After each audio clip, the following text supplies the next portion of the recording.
In this video, I'm going to show you how to customize the sign-in screen in Glide.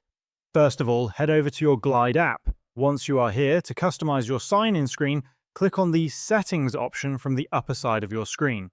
Now, under the Advanced section, you will see the Sign-in screen option. Simply click on it.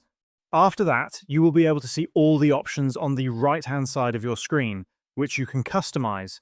First of all, you have the sign-in logo, which will appear at the top of your sign-in information and will be the first thing visible on the screen.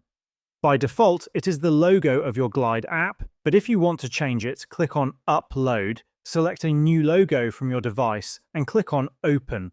After that, the new logo will appear on your sign-in screen.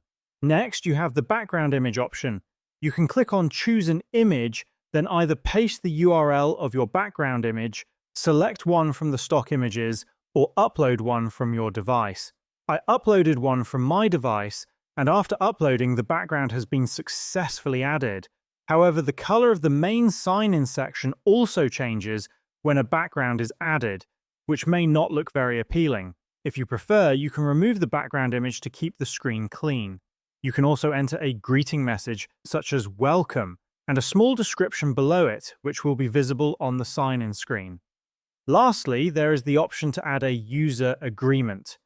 First, check the Show Agreement checkbox. Then, in the agreement text, type the first part of the text, such as "I agree to thee." Click Add Link, enter the link title, for example, Terms and Conditions, and paste your URL in the link box.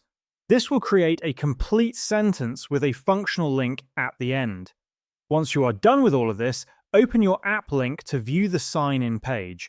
You will see all the changes applied. Any user can now enter their email, click the Terms and Conditions link to view them, and must agree to the terms and conditions to complete their login.